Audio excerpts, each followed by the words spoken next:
People take stock of what happened when the earthquakes hit.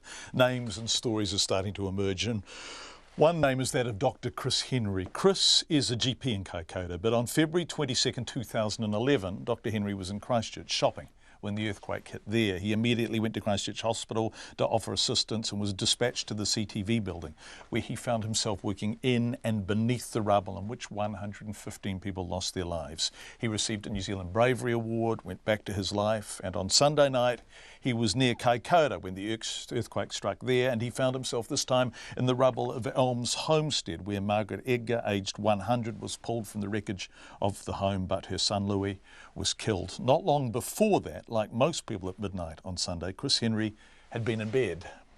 I actually live north of Kaikoura, up the Clarence Valley, which is a different sort of story on its own. But when I'm on call, I stay in town. So I was just in South Bay, actually, just a few minutes from the hospital. So I just basically, I was rolled out of bed, in fact, and then just got up and went into work.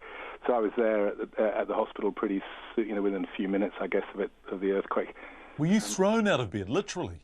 Yes, it was a pretty wild ride in Kaikoura. In fact, one of my colleagues timed it, I think, while she was under the bed with her daughter, 4 minutes, 50 seconds, and it was the house I was in. The actual house I was staying in was a pole house and was unbroken, but it certainly moved a lot.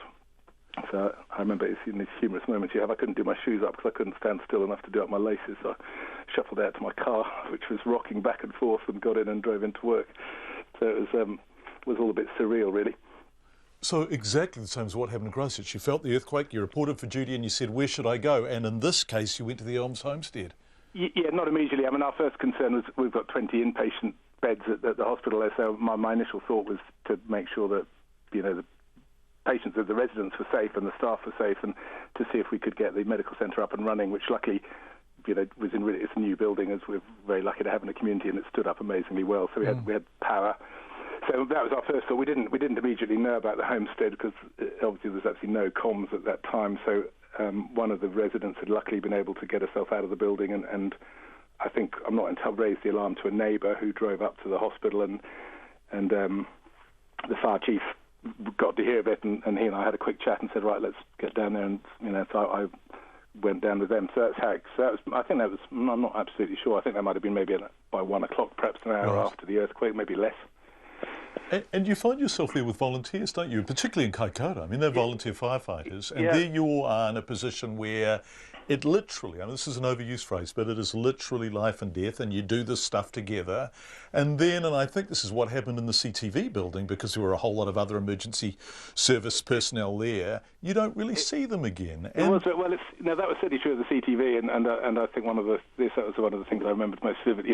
You have this intense experience with people and never see them again. Slightly different on this occasion, because these are guys we Locals. Work with a lot, and the whole community has got a great volunteer base in all kinds of arenas. But we frequently, the fire brigade are really good. We frequently go to road accidents or other emergencies. So we all know each other. It's a small town. Everyone knows each other, and everyone and by the end, and other construction guys were there, lifting the rubble, and there was a great, fantastic sort of team response in a very and everybody's a volunteer, and everyone was aware of the fact that it wasn't ideal to be 2 foot above sea level at that precise time, but just focused on the job in hand.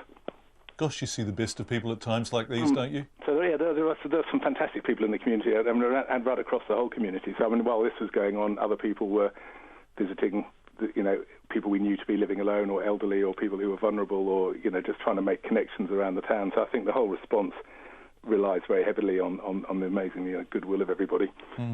So it is like as you just mentioned before. These are the very powerful good things that come out of these terrible situations.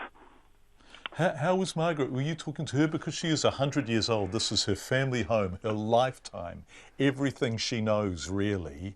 And she is in the rubble, the debris, the loss of it. Yes, which would be completely devastating. I can only imagine how it is for her.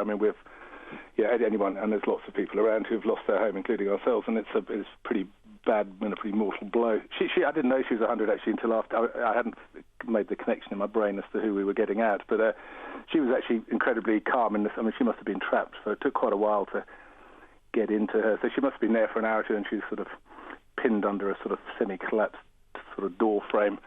But she was amazingly amazingly calm about it. And in fact, when we were carrying her out, she had warned me to be careful not to cut myself, which I thought was very endearing. Because there was so much broken glass around. So she was, but it must have been, I think it was a pretty overwhelming experience for and I think everybody in that situation. But she did well. Chris, you just used the phrase "including ourselves." Have you lost your home as well? Well, I don't know actually, but it's not in good shape, and we live up the Clarence Valley and the sole road access is over a big road bridge, which is completely gone. So we're not going to be back there anytime soon, that's for sure. So you can't get back. You don't know whether it's standing, but you just keep working because you are the GP, and that's what you do, right? That's pretty much it. Yes, I think my wife and two of the kids are up there, but they were pretty resilient lots. So I thought they'd managed to look after themselves, and they got flown out 2 days later. Yesterday, I think. Dr. Chris Henry, a Kaikoura GP, talking to me earlier.